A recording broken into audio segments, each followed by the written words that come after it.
social media, I think, allows for that small percentage of society that can be narcissistic, malevolent, self-interested, but very good at couching things in terms of their being helpful to become leaders of organizations and then take those organizations into more and more extreme positions.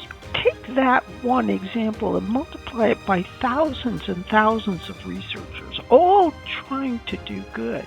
It's very, very hard to change that zeitgeist because there's a lot of vested interests out there.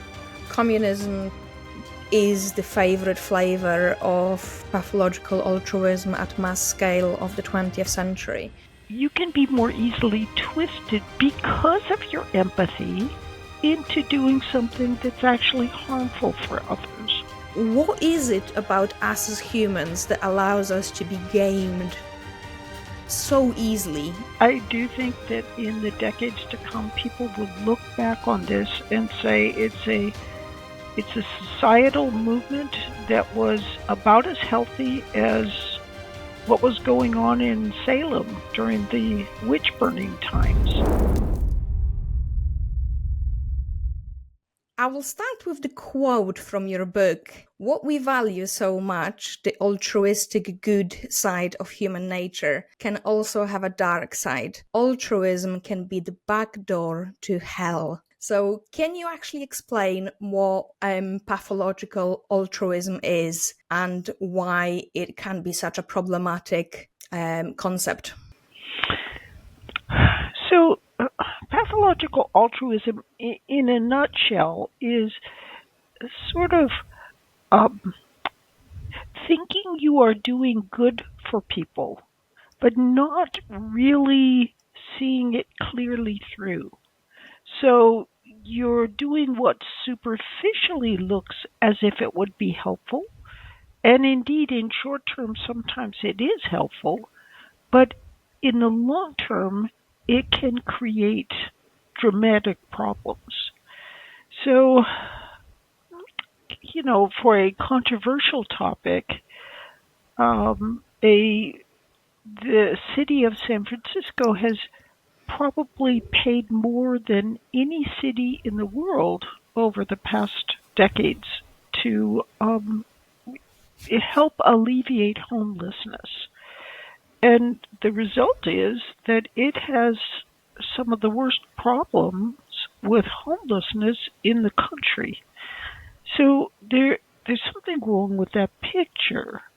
Whatever is being done to help alleviate, it may look on the surface as if it's helpful, but clearly the long-term output is that it's not resulting in the outcomes that people are really looking to have, which is to actually alleviate homelessness and help people's lives be better. So, what is the solution to that? It's a very complex problem, but it's certainly not one that can be handled in the way that it's currently being handled, which seems to be making the entire situation worse. I haven't been to San Francisco for a while. I used to travel there a lot. So I think that the crisis that you're mentioning, which I'm aware of, I haven't actually witnessed it, but it seems to me that the powers that be decided that doubling down on the current solutions that they've got that actually have delivered those outcomes seems to be the answer. So in terms of the pathological altruism, what I'm trying to sort of parse off as we're just sort of starting to dig into what is like the best functional way of understanding it. Is it like a disorder, or is it just like an unhelpful expression of normal trait or tendency? It can be both. So it's a way of kind of reframing and allowing one to realize that altruism is not necessarily always a panacea. It's not always a good thing. And for a long time, people have unquestioningly believed that if you're doing something for altruistic purposes, that you can't really be questioned, and you shouldn't really question someone who's trying to do good, even if the outcomes are kind of pretty obviously bad. So it's uh, that's sort of a start to understanding that. Now, how exactly? So, if you can reframe, and how exactly are you wanting to dig into this? Mm-hmm. Okay, so what I was sort of trying to, I suppose, start with is pathological altruism is quite complex sort of idea that can show in so many different levels of like society, individual lives. So I was almost trying to get like some of the basics of how we can start to understand it, perhaps like a framework that we can put on the issues that we are looking to start understand it from the pathological altruism sort of aspect. So, let's divide it into two um, sort of different uh, aspects of pathological altruism. The first might be on a personal level. So let's say that you are, as many people are, a really kind human being. It actually hurts you sometimes to say no to people. And so as a consequence, you find yourself saying yes even sometimes when you probably should be saying no. So, for example, you may take on more and more of a workload at your work because you keep saying yes to your boss and to your coworkers. But what you begin to ultimately realize is that your family is suffering because you're saying yes, yes, yes. You're being super helpful at your work, but you're not taking in the bigger picture and realizing that your family is also important and your family also needs you. So you're trying to do good, but there are always trade offs in doing good. And so you can end up doing good maybe for your work, but actually harming your family because you put too much time in work and you begin to neglect the kinds of things that your family needs, often just involving your time. Mm-hmm. So this aspect of pathological altruism relates to personal traits, often uh, individuals who are really empathetic and really caring and really good people who are trying to do the right thing, but find it difficult sometimes to back out, see the big picture, and say no, because no can hurt other people.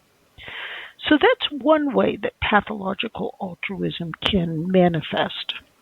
But there's other ways as well. For example, let's say that we want to help um, starving individuals in Africa.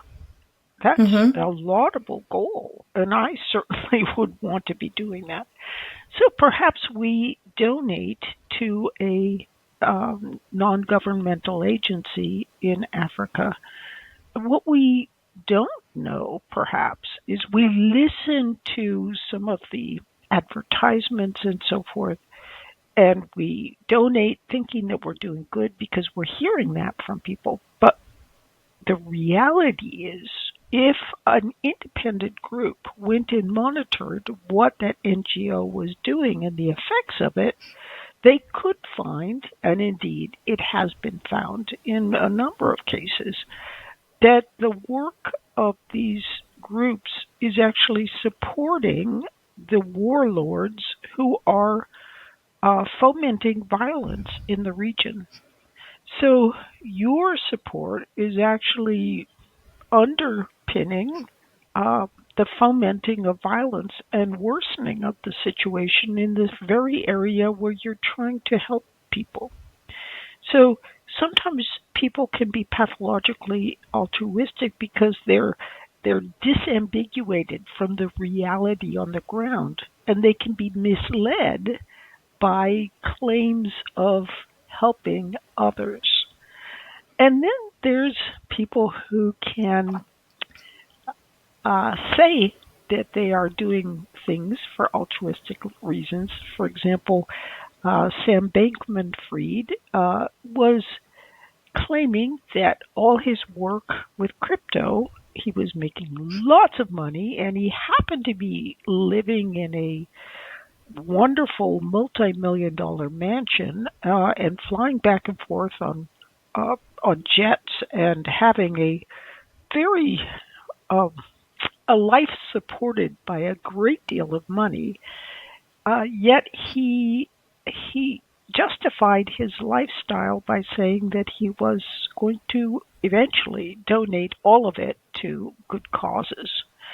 And he did some donations which seemed to be pretty um, oriented towards supporting his work in crypto rather than, always simply being good for mankind, although there was some of that. But people didn't look too closely at what was going on with his work with crypto because he had such he waved the flag of, I am being an effective altruist. Everything I'm doing is to help others. And once you start waving that flag, people go, oh, he's a good guy. But that's really not necessarily the case. So I suppose that what we are essentially looking at judging when a genuine altruistic action is starting to veer towards the pathological altruism is when the achieve objective outcome is actually worse than the sacrifice or potentially like the intended goal. And what you've sort of touched upon earlier on was really interesting about the fact that altruism is automatically seen as a virtue, and that can be never questioned, because then it's like it's your morality that is suddenly being questioned, because look at all the good that I'm doing.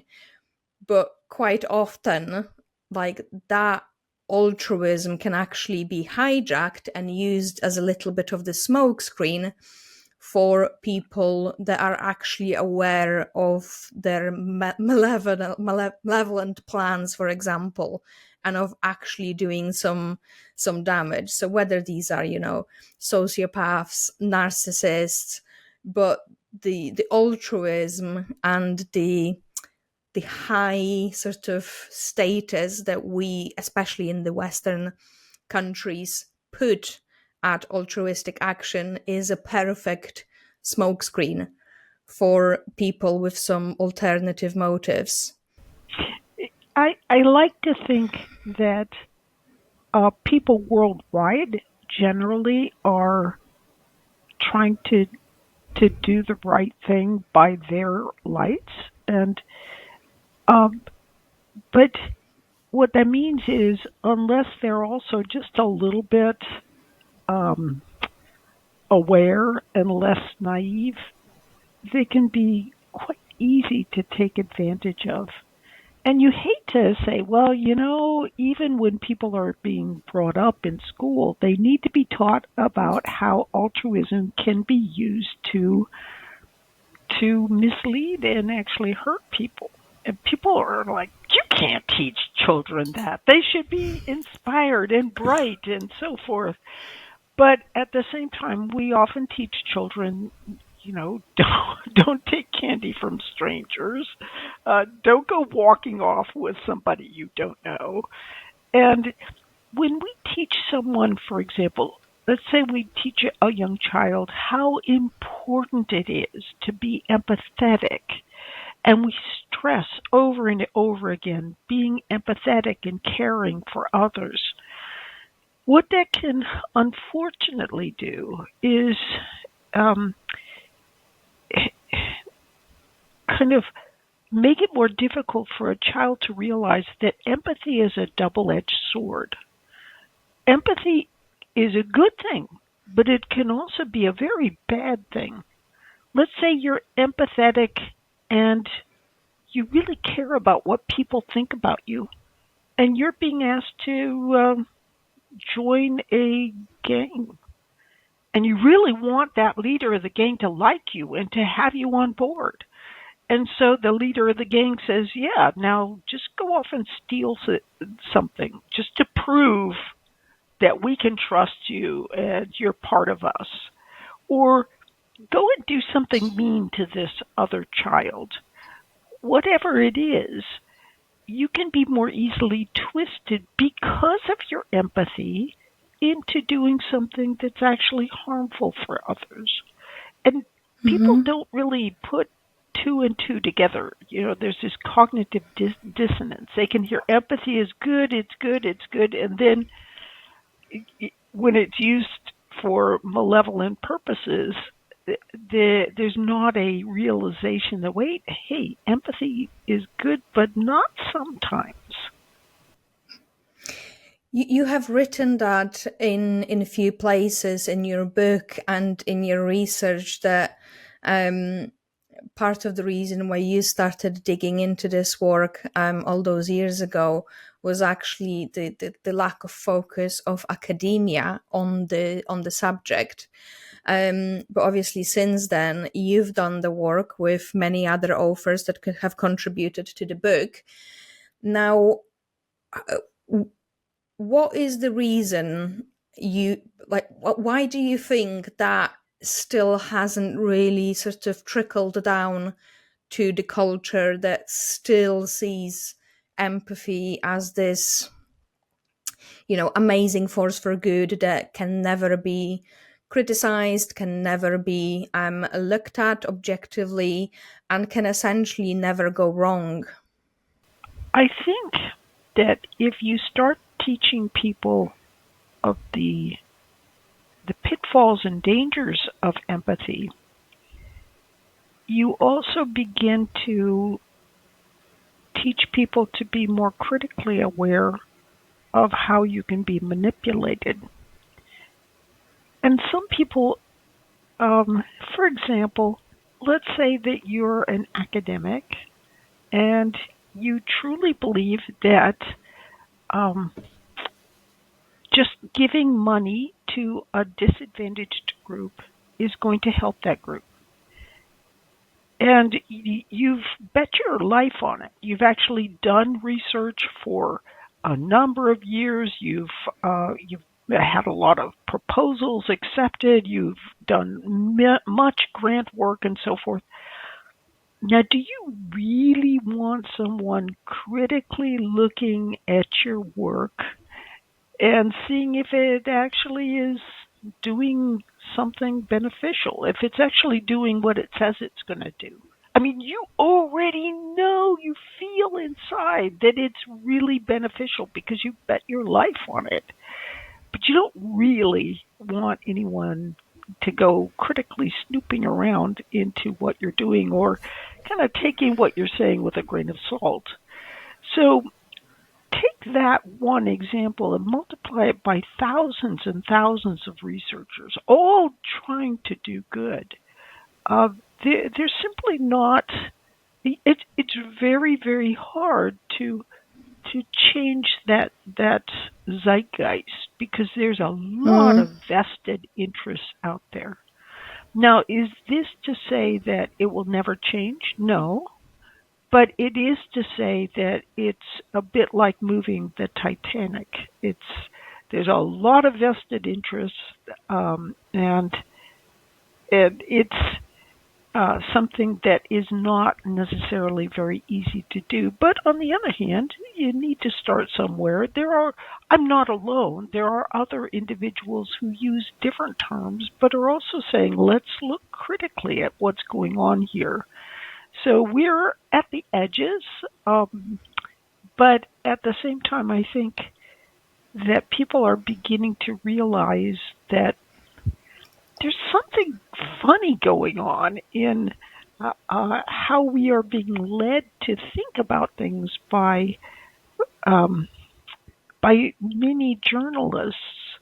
There's something odd going on there. They seem to be more interested in supporting their group than telling the truth.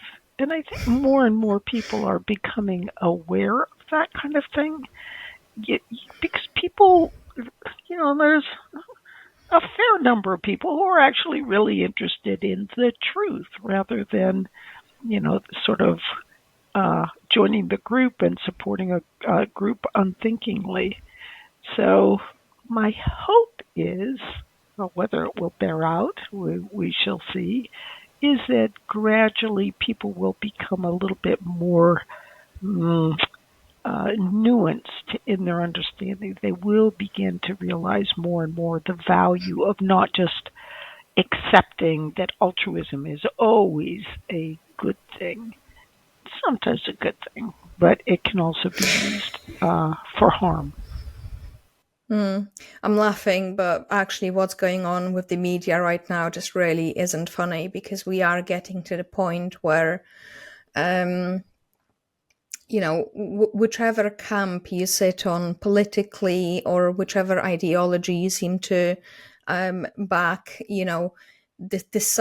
all sides that are sort of interested and are weighing in quite often will support the narrative instead of just stating the facts, and they will try and bend the facts to support a certain narrative that they are trying to sort of to put out there. And it creates a very, very challenging environment to actually orient yourself in terms of what the facts are, because quite often you need to be looking at like 5 different media networks, for example, or even 5 different information centers just to gauge what is the balanced view, because you just can't rely on, a single medium anymore.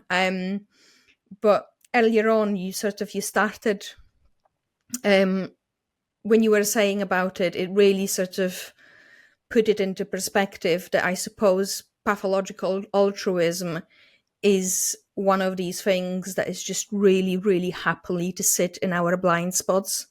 Because, like you were saying, with the example of the researcher that spent tens of years, for example, just focusing all of the efforts on one idea, how difficult is it for us to admit that we were wrong about something? And that's relatively cheap, lose for you. All you're admitting is that you just got something wrong. The integrity and the character and like serious introspection that is required to realize that something that you've been studying and has spent like just thousands and thousands of hours thinking about is just not true. For example, like the amount of introspection that requires is quite extraordinary. So I can see how, those vested interests, they are tricky to handle for us, because it is in our interest, I suppose, to keep sometimes lying to ourselves than what we're doing is right. And quite often any dissident voices are going to be shut very, very quickly, because it is very uncomfortable for us to consider that something that we are doing is wrong. That's just, even if the price of admitting that is low, we feel it. So I think it is just that lives in the blind spot of everyone, not just the researchers, not just the activists, not just the politicians. So let's dive next into the implications of pathological altruism. Let's start first with individuals. Like, give us some of the like examples, and whether perhaps like personality types, whether there are any personality types that are particularly prone to pathological altruism. Well, I suppose in a way I began researching pathological altruism because of my own personality type, in a way. Uh, um, now, Oh, do tell. many years. First off, there was kind of a societal push in that in the early 1980s, I worked aboard Soviet trawlers.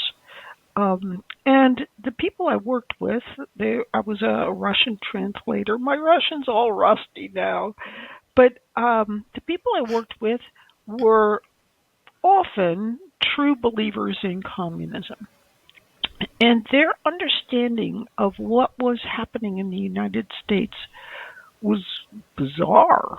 I mean, they took all the propaganda they had listened to all their lives, and then when, for example, we were going to go ashore in Portland, because at that time you could do it, they would have these giant hours long sort of like cult meetings to reinforce how evil the U.S. was. They didn't want any defectors. And it was really just a complete misrepresentation of what the U.S. was about and what we were like. And then when they took them in on shore, everybody was kept on a bus. And yes, they let them out into a shopping center, but it was they kind of framed it as it's this evil capitalists and so forth, even as the people from the ship were going, wow, we've never seen so much, just stuff that's available that you could like eat, drink, whatever. And so at any rate, what I began to realize was that it's actually pretty easy, if you control people's media input, to shape how they think about everything and to mislead them about things. And the Soviets did it all for a good purpose, right? It's all for an altruistic purpose, to have them really believe in the power of Soviet socialist mankind. But I could see how also just deeply malevolent it was, because people were so afraid of doing or saying the wrong thing. They could disappear if they didn't have the right thoughts. And when the KGB came on board our ship, no one would talk to me because they were afraid of being affiliated with this fishy capitalist big. They were really afraid, and quite rightly, because people did disappear off the trawlers if they did say the wrong thing. So it actually took me a number of years of kind of thinking about it after my experiences working with the Soviets, just how easy it is to manipulate large groups of people to think that, and all for an altruistic cause. And then for me personally, I had a neighbor, and she would call me and she'd be like, "Oh, can you go wake my son up?" And, I'm like, her son is like 23 years old. So I did it once, and then I did it again. And then I'm like, this lady is really taking advantage of me. I mean, her son should be able to handle this. And then I began looking at work. What was I doing at work? I was spending, yeah, I'm a young professor. I'm trying to get tenure, but I would stay hours and hours in my office to help support students. But some of these students, really, they they um, you could not give them enough of your time. And what was happening was my family was suffering because, my father had Alzheimer's. I had two young children, my, husband and so forth. And I'm spending all of this time with students who, some of them simply could never seem to get enough of my time. And I began to realize, wait a minute, now I'm being pathologically altruistic. I'm trying to help this one group, but I'm forgetting about this other group that's really important. And wait, let's put two and two together. I mean, this kind of helpful, trying to be helpful, is actually not necessarily a good thing. That if you don't think about it, you can be misled by people who are trying to lead you into helpful activities that are actually only helpful for them and not for you. And so I had written this book about malevolent individuals and what's the neuroscience behind malevolent individuals. It was called, this is a tongue-in-cheek title, Evil Genes, Why Rome Fell, Hitler Rose, Enron Failed, and My Sister Stole My Mother's Boyfriend. And she really did. And I was trying to figure out, she wasn't a psychopath, but she wasn't a nice person. She was what I would call successfully sinister. She was very good at manipulating others. So I had researched the neuroscience behind this, some of the cognitive psychology. But while I was speaking after the book came out, someone asked me, they said, we can see that Hitler was a successfully sinister individual, but not all the Germans were like that. Why did they follow him? And what was that and my previous experiences, both personally on an individual level and looking what's going on at a societal level, it began to click that, wait a minute, I should be researching pathologies of altruism, how trying to do good can actually result in some really malevolent outcomes. I think certainly communism, which is what you were talking about right at the beginning, communism is the favorite flavor of pathological altruism at mass scale of the 20th century. I come from Poland, so I was by the time I was born, the communism was already sort of towards the fall of it. Towards the fall, it fell 2 years after I was born. But my grandparents were prosecuted. My parents lived through it. And for example, my grandparents, they were kidnapped pretty much from their home, and they left 4 of their children, or under like the ages of 3 or 4, with the care of their mother, who is disabled. She couldn't walk. And my grandfather, I think, disappeared for 9 months, and my grandmother for 5 or 6 months, and they were tortured because they were trying to essentially get the information about my uncle, who was sort of fighting the communist regime after the war. So they were essentially looking for my uncle my great uncle, and to get him, they were more than happy to arrest the parents of very, very young children and just leave the children to, survive or perish with the help, or with the very, very limited help of a disabled older person. And those stories are just in families across Western Europe. It's not just Poland.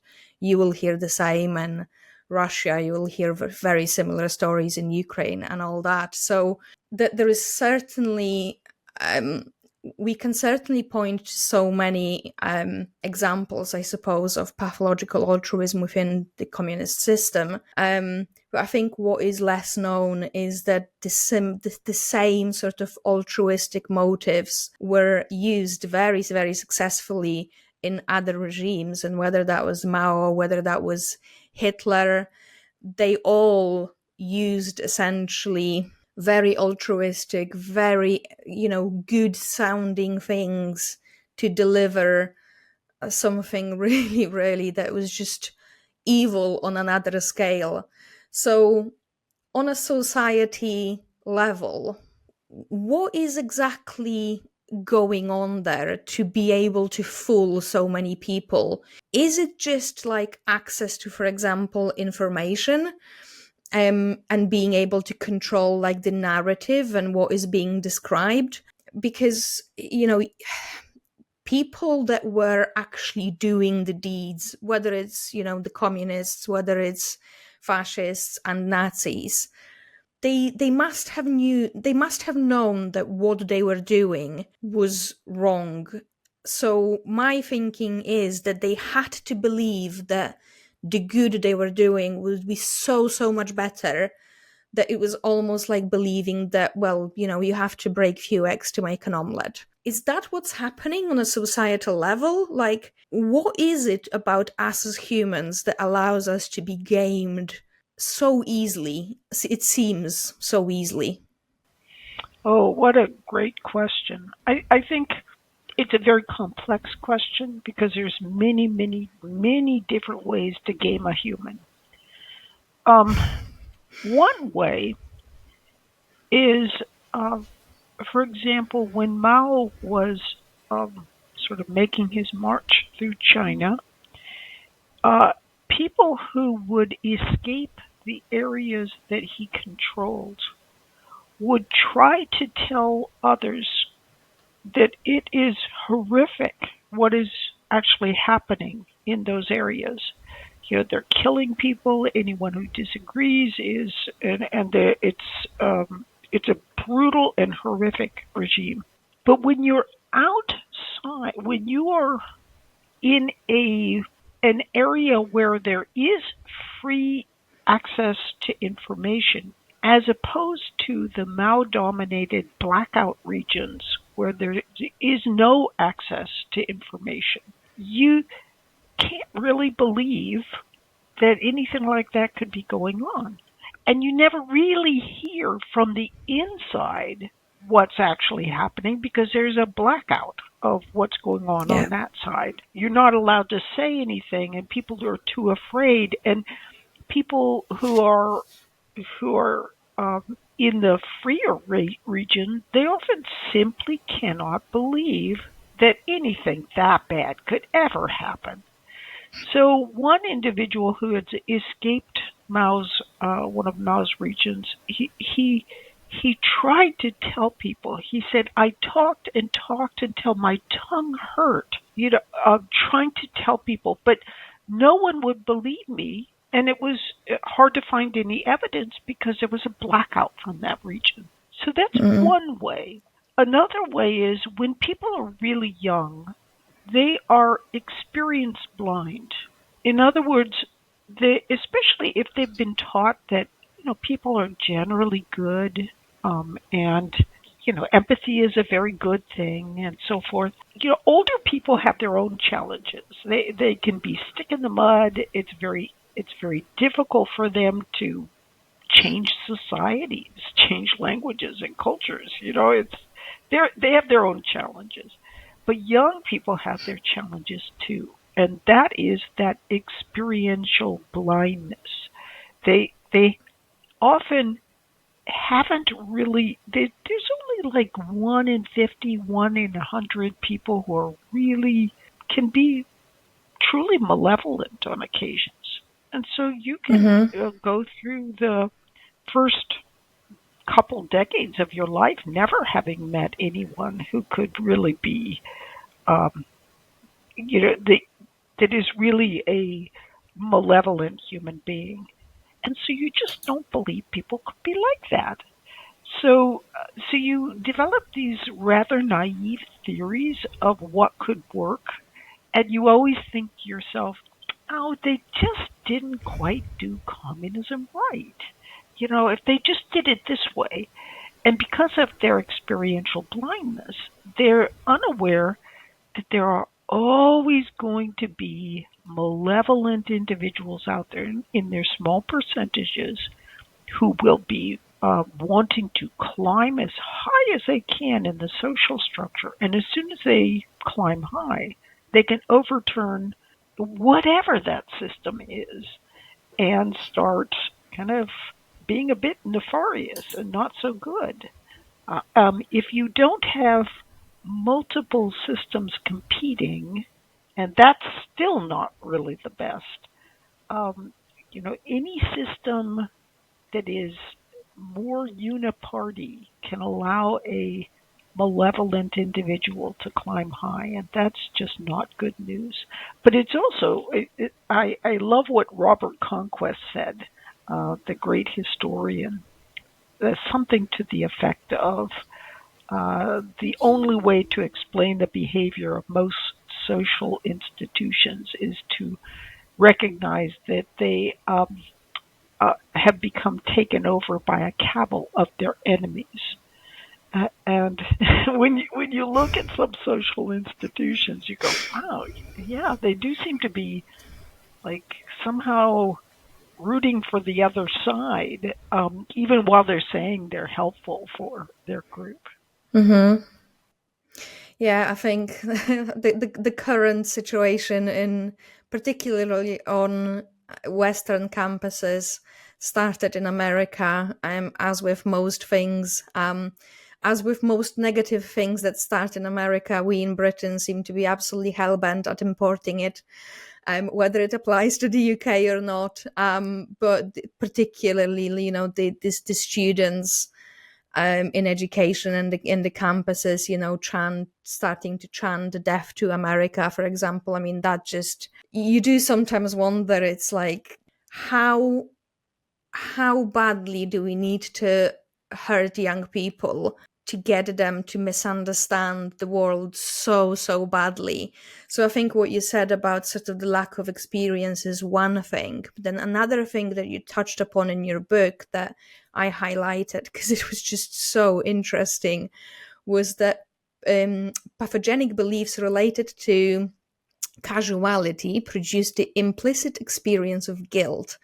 When people falsely believe their own well-being is directly linked to others' misfortunes, that attempts to be to other misfortunes, attempts to be altruistic are likely to be their attempts to be altruistic are likely to be pathological. So, are we now sort of creating mass pathological altruism in our education by constantly telling young people that they have unfairly, that the reason why they might be successful is because of colonialism, racism, I mean, patriarchy, you name it, because we are doing it on so many different levels. Like, is that why we are seeing particularly students sort of employing that pathological altruism en masse currently? I think if we were to look back 100 years from now, we will look at this 20-year or 30-year period and say, wow, isn't that interesting? It's a bit like the witch burnings in Salem. There was mass feelings that there are real bad guys and bad people, and we have to, make everybody aware of. And in fact, you're a bad person, and yes, some of that is indeed being taught. And I think it's a bit like I do think that in the decades to come, people will look back on this and say it's a societal movement that was about as healthy as what was going on in Salem during the witch burning times. It's not a positive. It's not helpful for society to move forward in a a way that we can all work together. And so, how we will come out of this, I don't know.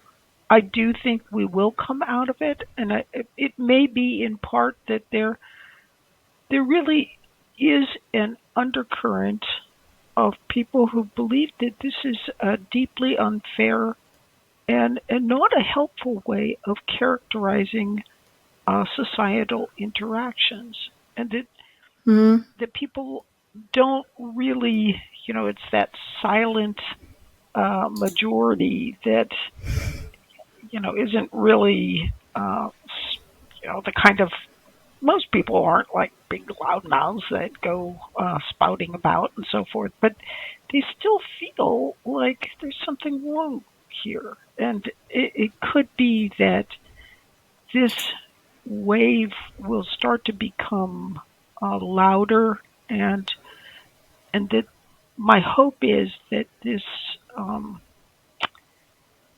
kind of, what do you call it? This pernicious witch burning type, where it's almost like you're trying to burn your own, some of your own society members, just as Salem tried to burn its own witches, so to speak. mm. That this will recede, and we will look back on it um, with wonder that people could be so blind to how they're actually making it more difficult for society to work and live together in a fashion that helps everyone. Yeah, I think right now there's just so many activist movements that to me they seem to have been taken over by the pathological altruism, and we see it on the transgender, in the transgender ideology, we see it in the DEI, the climate catastrophization, just there is just on it, and it goes on and on and on and on up again. So in those sort of activist movements that do like to employ the witch burning, what's going on there? Because like you said, they can't all be pathological.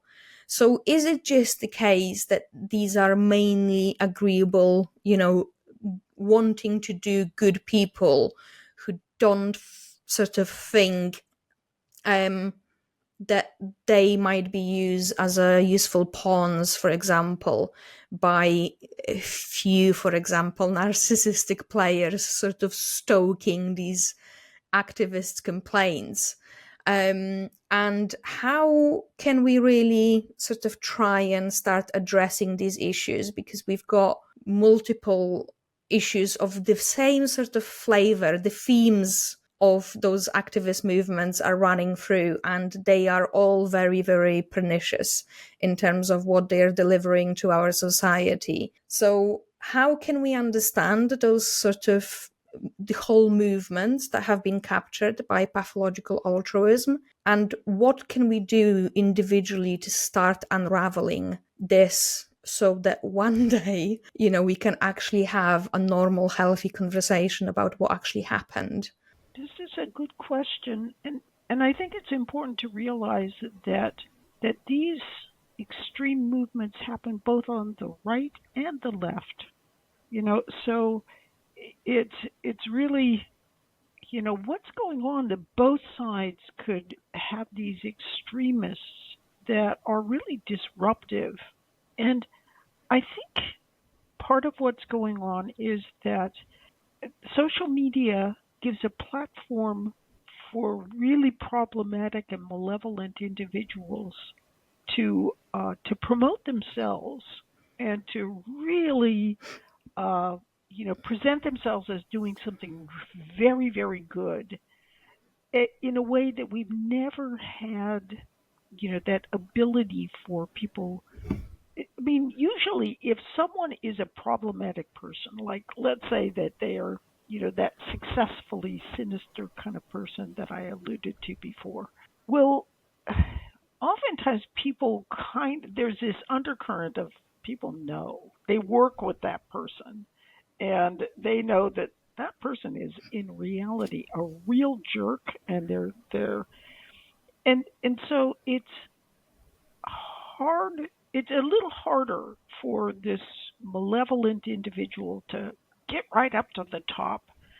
But online, people don't need to know what you're really like. You can keep it hidden. You can be the world's biggest jerk to your family, to your, you're constantly losing, the friends that you're constantly losing, to, but you can present yourself online as this sort of superstar who's a savior and so forth.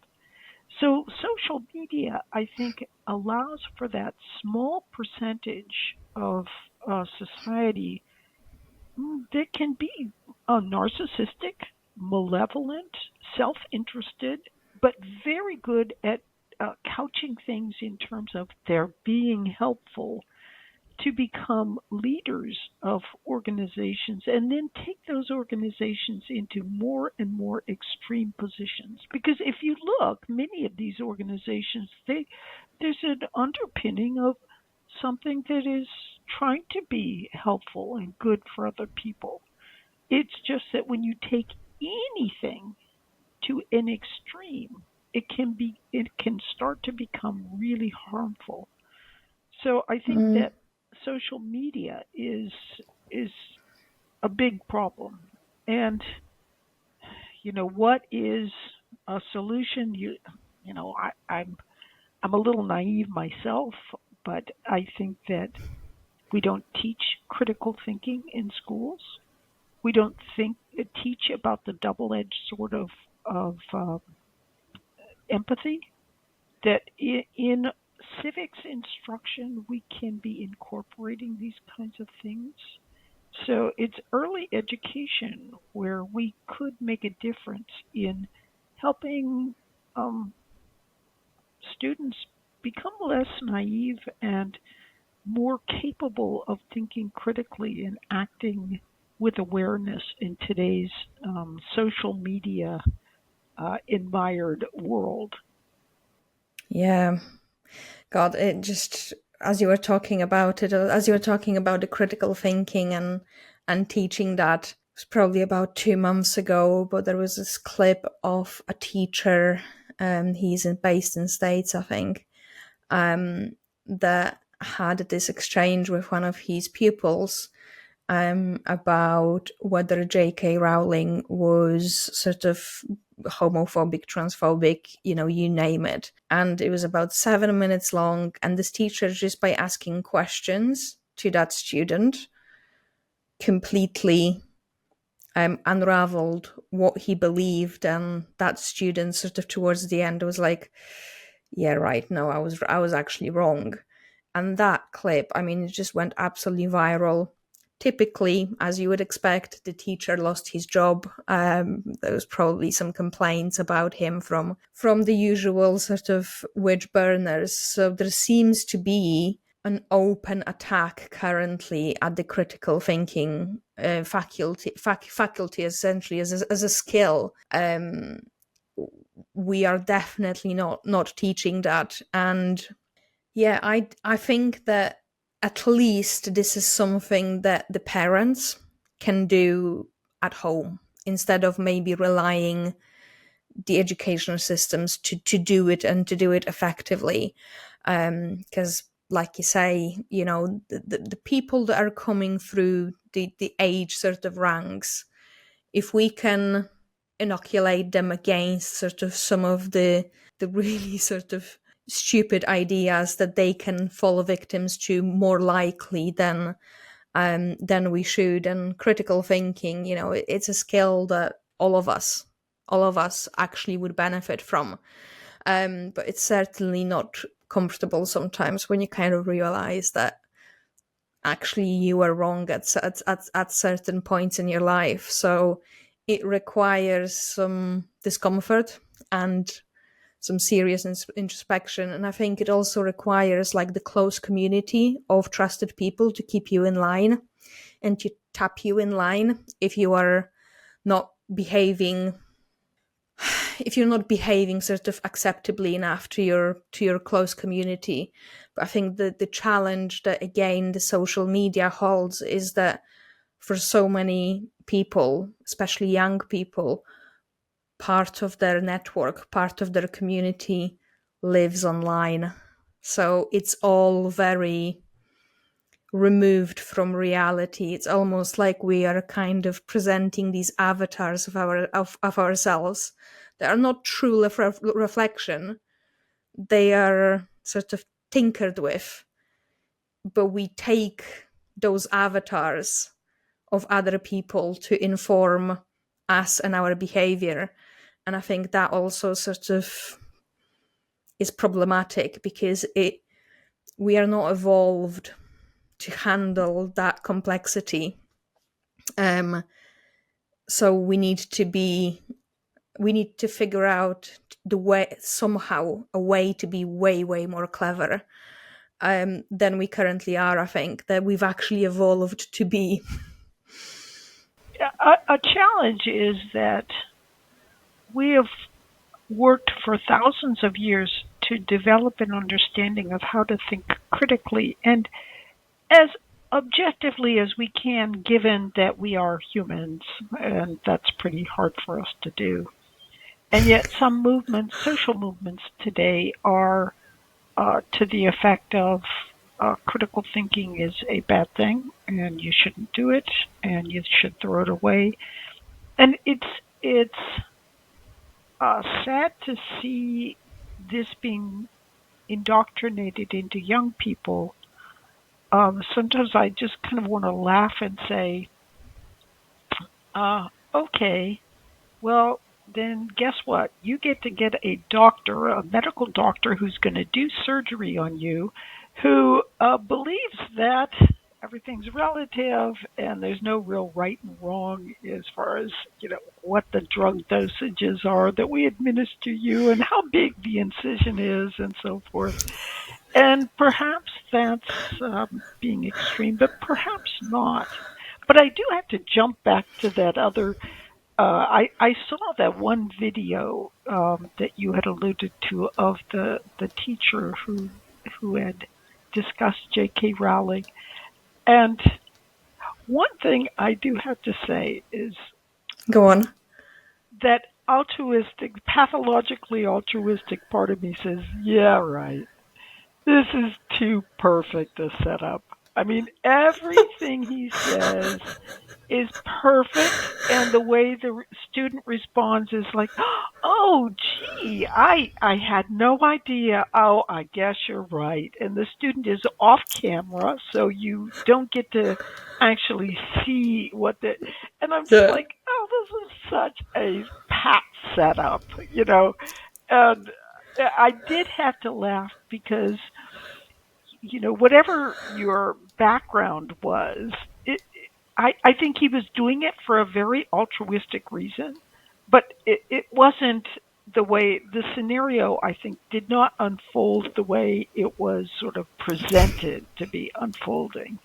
And that's the way that we can often get fooled, just because whether, if we agree or we disagree or whatever, people can set up scenarios to get people to, I don't know. I've become so, I don't know, is it cynical that I I'm just think that is a very certain aware. amount of professional cynicism you've got over there. But I suppose, I mean, let's give the devil its due. Unless we've been in front of that exchange, we wouldn't know. When was it recorded? Was it real? Was it staged? But I suppose that goes with most things that we see online. So perhaps we should go out and sort of, walk barefoot on the grass a little bit more to sort of really figure out our reality. Because I think Well, partially, like, you could take that professional skepticism that I think we need to quite far. Like, technically, we can't be absolutely sure that something happened unless we've witnessed it with our own eyes. Like that, we just can't know for sure. We can't. But this same cynicism, I think, has been helpful sometimes for me in my research because Yeah. also all too often I'll look at a paper and the results of the paper are like what you really want to hear. It's just like really nice and whenever it is that, I my little antenna go up and I say, now really, is this really good research? What is it? And a lot of times I'm very surprised, but it leads me um, to looking to innovative ideas that others that I think really are helpful for others. But it grows from the fact of saying, this is a little bit hinky right here. And mostly when you see research that finds what everybody wants to find, there's something a Mm-hmm. little bit shaky about it. For example, they found, like I think um, meditation is a very interesting area. It's fascinating. But what they eventually begin to discover is that pretty much everybody who does research in meditation is a meditator, and they all find that meditation is super helpful. And actually, in the end, most of the studies in meditation that have been done are really not viable. They don't have a useful outcome because they're they're set up to be biased. So it's Mm-hmm. quite interesting. Yeah. God, I mean, I think there's so much like within the research field, and again, it might be that people that we agree with, whether it's politically, morally, or ideologically, those same people are still prone to the same sort of potential sort of capture of vested interest as the people that we also don't like. So, okay, Mhm. well, this has been fascinating. I truly recommend for people that are interested in that subject to read your book on pathological altruism. Then, obviously, the one that you've written about, like the fascists and the communists. What book was that? Just remind us. Oh, so there was pathological altruism. Then there's evil genes. Why Rome fell, Hitler rose, Oh, Alan geez. failed, and my sister stole my mother's boyfriend. And there's yet another book called Cold-Blooded Kindness. And if you're really interested, you can go to the proceedings of the National Academy of Sciences and find my paper there on altruism bias. Okay, lovely. I'll make sure that I'll link to that. Now, for people interested in your work, because we didn't even get time to sort of focus on the fact that you are a bit of the maverick in the world of sciences, and you've got more degrees in really variety of fields that I could even probably list there. But you've had certainly very, very interesting, very rebel like career, and you've studied so many things. You wrote about so many things. So pathological altruism is just one of them. Your more recent interest is essentially about how to learn. So you've written books about that, and if you can just tell like our audience, what you're working on now, what can we expect to see from you in the next couple of years, and where can they find you online, and where can they find your work? Oh, so I'm easy to find online. I'm barbaraoakley.com. And so just go there and there's all sorts of things. My most recent book is Uncommon Sense Teaching. So it's a neuroscience based approach to look at, how people learn and to help you teach better. And this is also accompanied by a 3 course series on Coursera. So that's Coursera, Coursera. And it's those 3 online courses are on uncommon sense teaching, and they're really cool and very funny because you can do funny things in online courses that you can't do in person.